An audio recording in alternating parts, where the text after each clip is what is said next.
Hello అండి. ఈ cinema release అయిన తర్వాత ఈ లాస్ట్ 3 డేస్ చూసిన ఆడియన్స్‌కి చాలా మంచి వర్డ్ ఆఫ్ మౌత్ స్ప్రెడ్ చేసిన ఆడియన్స్ అందరికీ ఫస్ట్ థ్యాంక్స్. అండ్ ఆడియన్స్ దగ్గరికి ఈ సినిమా తీసుకెళ్ళిన మీడియా వాళ్ళందరికీ నా స్పెషల్ థ్యాంక్స్. అంటే నిజంగా లాస్ట్ 1 వీక్ నుంచి అంటే ఆల్మోస్ట్ అందరు కొత్త టీము. నేను కొత్తే, డైరెక్టర్ కొత్తే, అందరు కొత్తే. బట్ మీడియా నుంచి మాకు వస్తున్న అసలు సపోర్ట్ లాస్ట్ 1 వీక్ నుంచి అంటే ఎన్నో ఎన్నో ఇంటర్వ్యూలకు అటెండ్ అయ్యాం, ఎన్నో ప్రెస్ మీట్లు పెట్టుకున్నాం. ప్రతిదానికి మమ్మల్ని అంటే మాకు సపోర్ట్ ఇచ్చి మమ్మల్ని ఇంత పుష్ చేసిన అంటే ఆడియన్స్ దగ్గరికి తీసుకెళ్ళిన మీడియా వాళ్ళకి స్పెషల్ థ్యాంక్స్ పేరు పేరున. ఈ సినిమా ఫస్ట్ దుష్యంత్ వచ్చి అంటే కథ నాకు చెప్పినప్పుడు నాకు కథలో తనలో దుష్యంత్లో చాలా జెన్యూనిటీ కనిపించింది. అంటే ఈ కథలో చాలా సిన్సియర్గా తను రాసుకున్న ఎలిమెంట్స్ అంటే చాలా రియలిస్టిక్గా న్యాచురల్గా రాసుకున్న ఎలిమెంట్స్ అవన్నీ బాగా నచ్చి ఈ సినిమా చేద్దాం అనుకున్నాను. దాని తర్వాత నన్ను చాలామంది క్వశ్చన్ అడిగారు. అంటే యాక్చువల్లీ మా సినిమా షూట్ స్టార్ట్ అయిన ఫస్ట్ డే నేను అసోసియేట్ అయి ఉన్న డీజే టిల్లు రిలీజ్ అయింది. అది అప్పుడు పెద్ద హిట్ అయింది. తర్వాత సినిమా షూట్ ఎండింగ్లో ఉన్న టైంలో బేబీ రిలీజ్ అయింది. బేబీ సూపర్ హిట్ అయింది. అంటే ఈ 2 సినిమాలకి నేను అసోసియేట్ అయ్యి ఉన్నాను. దాని తర్వాత అడుగుతున్నారు అందరూ ఏంటంటే అదేంటి నువ్వు అంత పెద్ద బ్లాక్ బస్టర్ సినిమాలు చేస్తావు అంటే ఆ 2 వేరు వేరు జానర్స్, డీజే టిల్లు కానీ బేబీ కానీ. ఇలాంటి పెద్ద పెద్ద సినిమాలకు అసోసియేట్ అయి ఉన్నావు, ఆల్రెడీ ఇంత సక్సెస్ చూసేస్తున్నారు. మరి ఇప్పుడు అంబాజీపేటకి అంటే అలాంటి సబ్జెక్ట్ ఎందుకు ఎంచుకున్నావు అని. బేసికల్లీ ఈ సినిమా ఒక జెన్యూన్ సినిమా. అంటే అవి వేరే జానర్ సినిమాలు. బట్ ఈ సినిమా నేను ఫస్ట్ నమ్మింది ఏదైతే కంటెంట్ నేను నమ్మానో, ఏదైతే డైరెక్టర్ని బిలీవ్ చేశానో, ఏదైతే ఆర్టిస్టులని బిలీవ్ చేశానో, టెక్నీషియన్స్ని బిలీవ్ చేశానో, అందరూ కొత్త వాళ్ళు, వీళ్ళందరినీ బిలీవ్ చేశానో లేదు ఇది అలాంటి సినిమా కాదు. బట్ ఈ సినిమాకంటూ ఒక స్టాండ్ ఉంటుంది. ఈ సినిమా ఇది ఒక అంటే మ్యాక్సిమం ఎఫర్ట్స్ పెట్టి దీన్ని బెస్ట్ డెలివరీ ఇద్దామని ఫస్ట్ నుంచి నేను నమ్మాను. నిజంగా నా నమ్మకాన్ని వీళ్ళందరూ కలిపి నిలబెట్టారు. అంటే ఒక కొత్త డైరెక్టర్ తను రాసుకున్నప్పుడు అంటే తను చాలా తక్కువ మాట్లాడతాడు. అంటే అసలు నరేషన్ ఇస్తున్నప్పుడే తను చెప్పే సగం మాటలు మనకి వినపడవు. అంత చాలా స్లోగా చెప్తుంటారు అండ్ కొంచెం తడబడుతుంటారు. సో కానీ ఆ డైరెక్టర్ కానీ తర్వాత డిఓపి ఫస్ట్ నాకు డైరెక్టర్ డిఓపిని తీసుకొచ్చి సార్ నా ఫ్రెండ్ సార్ ఎప్పటి నుంచి మేము ట్రావెల్ అవుతున్నాము, కొత్త డిఓపి సార్ చేద్దాం అనుకుంటున్నాను అన్నారు. తర్వాత అందరూ టెక్నీషియన్స్ ఈ సినిమాకి పనిచేసిన ఆర్ట్ డైరెక్టర్ కానివ్వండి, ప్రతి ఒక్క టెక్నీషియన్స్ అందరూ ఆల్మోస్ట్ కొత్త వాళ్ళు.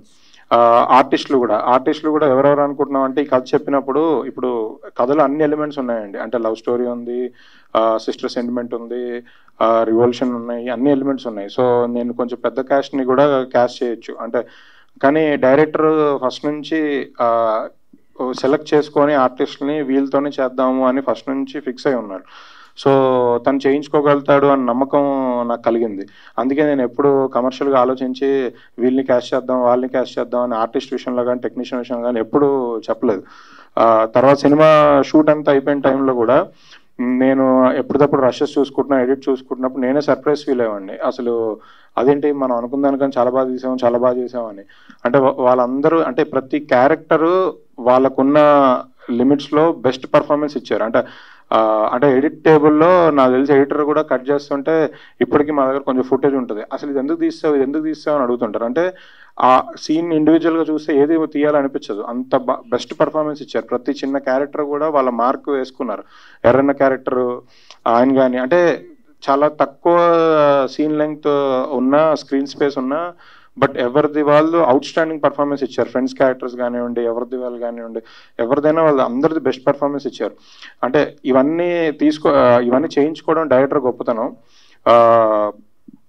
తర్వాత నిజంగా ఈ సినిమాకి డైరెక్షన్ డిపార్ట్మెంట్ గురించి చెప్పాలి. యాక్చువల్లీ మేము సినిమా 1.5 year జర్నీ చేసాం కాబట్టి డైరెక్షన్ డిపార్ట్మెంట్ అంటే చాలా మంది మారుతున్నారు. కో డైరెక్టర్లే 3 మారారు ఈ సినిమాకి. సో బట్ ఎవరైనా మా సినిమాని ఎప్పుడు ఓన్ చేసుకొని ప్రతి వాళ్ళు మాతోనే ట్రావెల్ అయ్యి ఆ సినిమా ఎండ్ వరకు వాళ్ళు బిజీగా ఉండి వేరే ప్రాజెక్ట్స్కి వెళ్ళినా మాతోనే ఉండి ఎవ్రీ డే మా గురించి కనుక్కుంటూ సినిమా గురించి వర్క్స్ గురించి కనుక్కుంటూ ఉన్నారు. ఆయన ఇందాక నితిన్ గారు అన్నట్టు ఒక అందరు కొత్త వాళ్ళు, మళ్ళీ డైరెక్షన్ డిపార్ట్మెంట్ కూడా 10 మంది ఉండేవాళ్ళు. ఏంటి నేను ఒకసారి మొన్న అడిగా, ఏంటి ఇంతమంది ఉన్నారు అంటే, సార్ వీళ్ళందరూ కొత్త వాళ్ళు సార్, పెద్ద జీతాలు ఇవ్వకపోయినా పర్లేదు, బట్ వాళ్ళందరూ వర్క్ చేద్దాం అనుకుంటున్నారు అన్నారు. నిజంగా నాకు ఆ రోజు అనిపించింది, అంటే సినిమా తీస్తున్నాం అంటే మన జేబులు నిండడం కోసం కాదు, వీళ్ళందరికీ ఏదో ఒక ఆపర్చునిటీ ఇవ్వాలి అనిపించింది. అంటే చాలా మంది ప్రొడ్యూసర్స్ డైరెక్షన్ డిపార్ట్మెంట్ ఒక 5 ఉంటే చాలు, నాకు అక్కర్లేదు, ఇంతకన్నా ఎందుకు వేస్ట్ అని అంటారు. బట్ నాకు అనిపించింది వాళ్ళందరూ ఏదో ఒకటి నేర్చుకుంటారు కదా ఈ సినిమా నుంచి అని. కాస్ట్ అండ్ క్రూ చాలా మంది, అంటే నేను ఎక్కడ ఎవరికి అంటే జెన్యున్ గా సినిమాని నమ్మి ఇది ఒక ప్లాట్ఫామ్ అవుతుంది వీళ్ళందరికీ అని బిలీవ్ చేసే ముందుకు వచ్చాను. తర్వాత ఈ సినిమా మొన్న రిలీజ్ అయింది.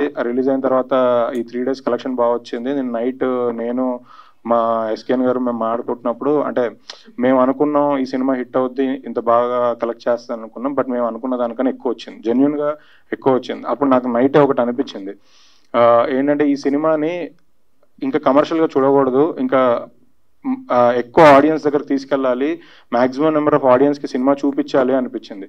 అంటే అంటే ఈ సినిమా మేము ఏ ఇంటెన్షన్తో అయితే తీసామో, జెన్యూనిటీ అవనండి, ఒక కొత్త వాళ్ళకి అందరికీ ప్లాట్ఫామ్ క్రియేట్ చేయడం అవనండి, సో వీళ్ళందరికీ పేరు రావాలి అంటే ఎక్కువ మంది ఆడియన్స్కి సినిమాని చూపించాలి అనిపించింది.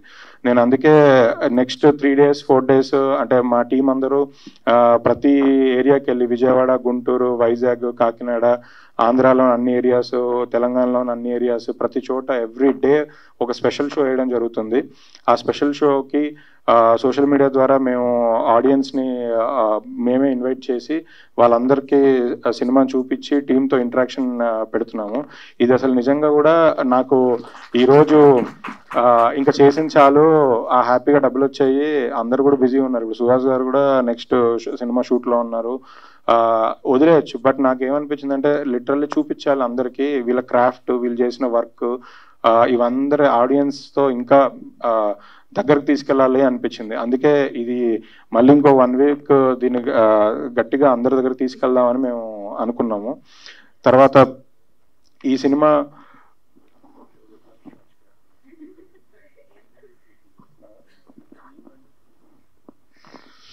సరే అండి, ఎలా క్యూఎండే ఉంది కదా, ఇప్పుడు మాట్లాడదాం, మర్చిపోయా. కరెక్ట్. సో బేసికలీ ఈ సినిమాకి లాస్ట్లో, అంటే మేమందరం ఎంత కష్టపడ్డా, ఎంత పెద్ద మేధావికైనా చిన్న చిన్న అప్పుడప్పుడు ఐడియాస్ వచ్చి ఆ ఐడియాస్ వల్ల ఇంకా బెటర్ అవుతాం అన్నట్టు, ఈ సినిమాకి నిజంగా ఒక పాయింట్ నుంచి బాగా సపోర్ట్ చేసిన Sandeep, colour photo director Sandeep, తను యాక్చువల్లీ మన డైరెక్టర్తో పాటు కూర్చొని, అంటే ఒక కొత్త డైరెక్టర్ అని ఫీల్ అవ్వకుండా ఒక బ్రదర్ లాగా ఫీల్ అయ్యి మ్యాక్సిమం ఇన్పుట్స్ ఇచ్చి ఇలా చేస్తే బాగుంటుంది అది అని కొంచెం, లేకపోతే డైరెక్టర్ ఏదైనా ఇది ప్రాక్టికల్గా అవుద్దా లేదా అనుకున్న ప్రతిదీ డైరెక్ట్గా నాకు కాల్ చేసి బ్రో ఇది చేద్దామని చెప్పి పుష్ చేశారు. అంటే ఈ సినిమా మేము అంటే రీషూట్స్ కూడా చేసాం, అన్ని సినిమాలు చేస్తున్నట్టే మేము రీషూట్స్ చేసాం బెటర్మెంట్ కోసం, సో దానికి హెల్ప్ చేశారు. బట్ ఇంకొకటి లాస్ట్లో సినిమా షూటింగ్ అంతా అయిపోయిన తర్వాత పోస్ట్ ప్రొడక్షన్ ఎడిట్ దగ్గర, ఆర్ఆర్ దగ్గర, నిజంగా ఈ సినిమాకి మాకు అంటే తన బేబీ లాంటి పెద్ద హిట్ కొట్టిన తర్వాత కూడా సాయిరాజ్ గారు లిటరల్లీ మాతో మా కోసం వచ్చి లిటరల్లీ లాస్ట్ 10 days, అంటే తన సినిమాకి ఎంత కష్టపడతారో అసలు నిద్ర లేకుండా నైట్ అంతా, అంటే మార్నింగ్ 6-7 వరకు నైట్ నిద్రపోకుండా మిక్సింగ్ థియేటర్లో ఉండడం, ఎడిట్ రూమ్లో ఉండడము, ఆర్ఆర్ దగ్గరికి వెళ్ళడం, నిజంగా అంటే నాకు, అంటే నేను వీళ్ళందరికీ జస్ట్ థ్యాంక్స్ చెప్పి నేను సరిపెట్టుకోలేను, నేను ఎప్పటికీ రుణపడి ఉంటాను. అంటే ఈ సినిమాని తను సాయిరాజ్ గారు ఒక మాట అన్నారు, ఏంటంటే ఏదో థ్యాంక్స్ అది చెప్తుంటే, ఇవన్నీ తర్వాత భయ్య సినిమా అనేది అలా లైబ్రరీలో ఉండిపోద్ది, ఓ 10 ఏళ్ళైనా 20 ఏళ్ళైనా సినిమాకే వాల్యూ రెస్పెక్ట్ ఉంటుంది, వెనకాల ఎవడు కష్టపడడం అనేది ఇంపార్టెంట్ కాదు, సినిమాకి మనం బెస్ట్ ఇవ్వాలి, ఆ సినిమాని కరెక్ట్గా నిలబెట్టాలన్నారు. నిజంగా థ్యాంక్స్ సాయిరాజ్ గారికి, సందీప్కి, రవికి. రవి అయితే అసలు లిటరల్లీ తను ఇప్పుడు నెక్స్ట్ డైరెక్టర్ అవుతున్నారు. నెక్స్ట్ ఆనంద్ వైష్ణవి సినిమాకి డైరెక్టర్ రవి. తను మాకు బేబీ దాని ముందు సినిమాలతో కూడా మాతో ఉన్నారు. తనైతే లిటరల్లీ డైరెక్షన్ డిపార్ట్మెంట్ లాగా పనిచేశారు. అంటే అసలు ఇంటికి ఎప్పుడు వెళ్ళారో కూడా తెలియదు, ఎప్పుడు పడుకున్నారో కూడా తెలియదు. పాపం వాళ్ళ ఇంట్లో వాళ్ళకి కొంచెం హెల్త్ బాగాలేదు, అయినా సరే కాల్ మాట్లాడుతూనే ఇక్కడ వర్క్స్ అన్ని చూసుకున్నారు. నిజంగా వీళ్ళ లాస్ట్ మినిట్లో నాకు హెల్ప్ చేసిన అందరికీ మా సైడ్ నుంచి, అంటే అరవింద్ గారు నాకు ఫస్ట్ నుంచి సపోర్ట్ ఇచ్చారు, తర్వాత వాసు గారు, తర్వాత ఎస్కేను, వీళ్ళందరికీ అసలు ఒక సపోర్ట్గా నిలబడ్డారు. మా పొలిమేర డిస్ట్రిబ్యూటర్ చేసిన వంశీ, వీళ్ళందరూ రోజు నాతో పాటే ఉండి లాస్ట్ నాకు సపోర్ట్ ఇచ్చి నిలబెట్టారు. వాళ్ళందరికీ నిజంగా హార్ట్ఫుల్లీ థ్యాంక్స్. Thank you.